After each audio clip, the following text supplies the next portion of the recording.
সর্বনাশ তুমি আর করো না। আমি তোমার উদ্ধার করতে হবে। হ্যাঁ ওই তো সন্নিকটেই সরো। হ্যাঁ তাই যাও স্নান কথা হই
এসে হনুমানের বাম পা ধরেছে।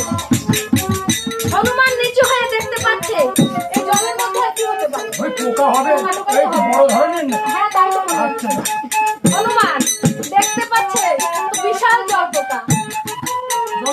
হ্যাঁ হ্যাঁ কি কি বলে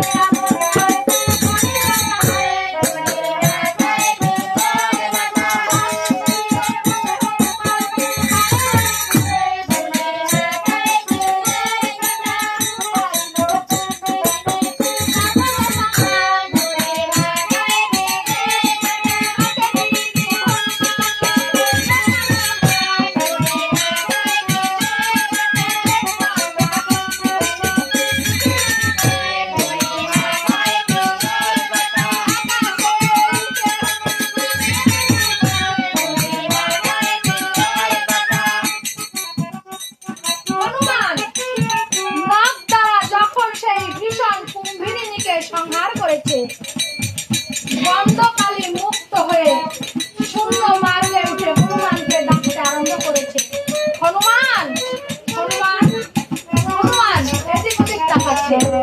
হঠাৎ শূন্য মার্গের দিকে তাকিয়ে দেখতে পাচ্ছে এক সুন্দরী যুবতী কন্যা। গন্ধকালী হনুমানকে বলছে, হনুমান শোনো তুমি আমার বিগত দিনের কথা। আমি অগ্রে ইন্দ্র রাজসভায় নাচ গান করতাম। হঠাৎ একদিন পথের মাঝে অষ্টবক্র মুনিকে দেখে আমি হেসে দিয়েছিলাম। অষ্টবক্র মুনি ক্রোধে ক্রোধান্বিত হয়ে আমাকে অভিশাপ করেছিল, ওরে দুষ্ট নারী, আমাকে দেখে উপহাস করছিস? যা ওই গন্ধমাদন পর্বতে গিয়ে কুঞ্জিনী হয়ে থাক। সেই দিন আমি মুনিবরের চরণ জড়িয়ে ধরে বলেছিলাম, তবে কোন দিনে আমি এই অভিসম্পদ হতে মুক্তি পাব? সেই দিন অষ্টবক্র মুনি আমাকে বলেছিল, রাম অবতারে রামের প্রধান রক্ত হনুমানের হাতে পরিষ্কার। আজ আমার সেই শুভ দিন, আর তুমি যার অতিথি হয়ে আমাকে উদ্ধার করেছ, অতিথি নয়, ভণ্ড তপস্বী, নাম কালনী। কালনীর কথা শ্রবণ করে হনুমানের রাগে ভারতের আদেশে শত্রুঘ্ন যখন ভারতের বাল্যকালের খেলিবার বাটু এনে দিয়েছে, ভারত পাটুল ধনুতে যোজনা করে শূন্য মারতে পাটুল নিয়ে হনুমানের বাম পা তালুকা ভাগে লেগে হনুমান বুদ্ধিহীনা শক্তিহীনা হয়ে জয়রাম বলতে বলতে নন্দীগ্রামে পড়ে পড়ে। ভারত ডাক দিয়ে বলছে ভাই শত্রুঘ্ন, চলো তো দেখে আসি। জয়রাম বলতে বলতে অযোধ্যার নন্দীগ্রামে কি পড়লো। ভরত শত্রুঘ্ন দুজনে গলাগলি হয়ে অযোধ্যার নন্দীগ্রামের হনুমানের নিকটে গিয়ে দেখতে পাচ্ছে একটা বানর পর্বত সহ জয়রাম বলতে বলতে হনুমান অযোধ্যার নন্দীগ্রামের উপরে পড়েছে। ভারত ডাক দিয়ে বলছে, ওরে জানের বানর, তুই কোন রামের কথা বলছিস? আমার জ্যেষ্ঠ ভাই দয়াল রামচন্দ্র 14 বৎসরের জন্য বনবাসে গিয়েছে, সঙ্গে রয়েছে লক্ষ্মী লক্ষণ, তুই কি সেই রামের কথা বলছিস? মৃত্তিকায় সে হনুমান ধীর কণ্ঠে বলছে, ওরে ভারত, তুমি তো জানো না ওরে ভারত, দয়াল রামচন্দ্রের দুর্দশার কথা।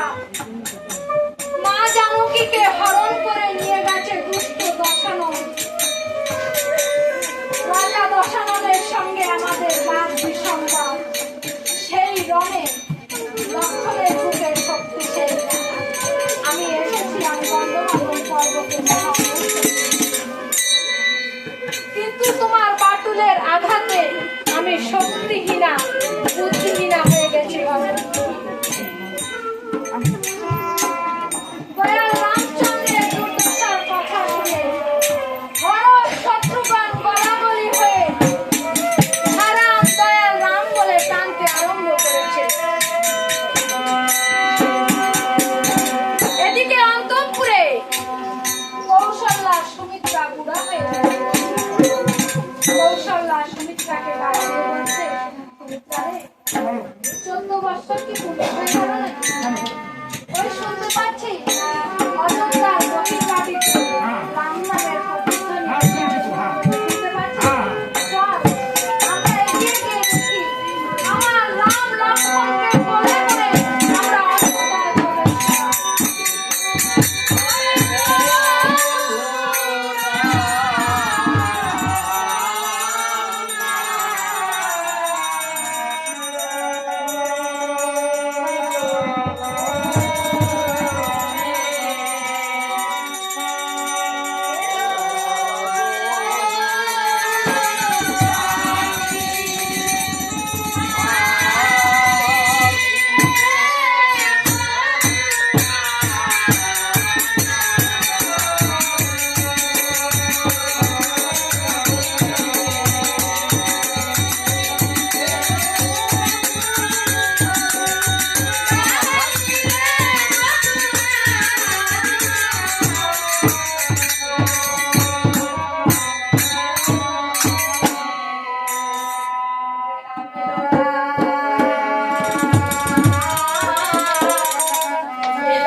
রামের জননী।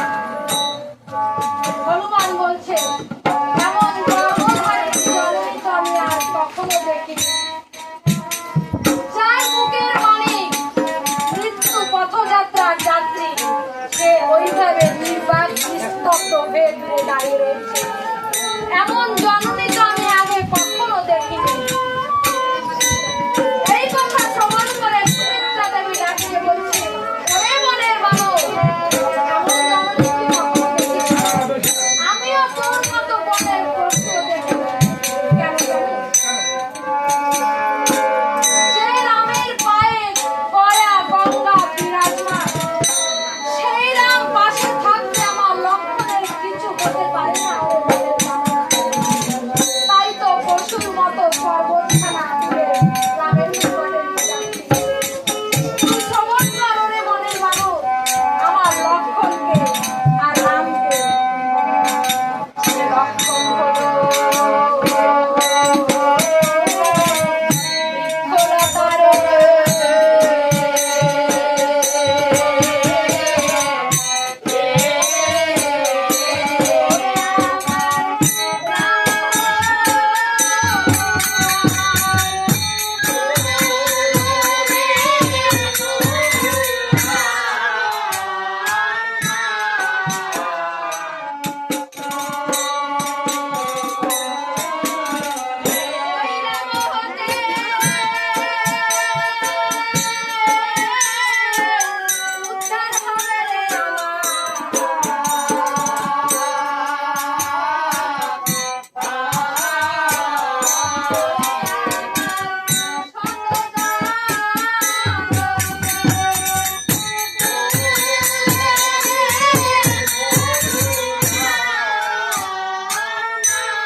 হনুমান সুমিত্রা দেবীর চরণ জড়িয়ে ধরে বলছে,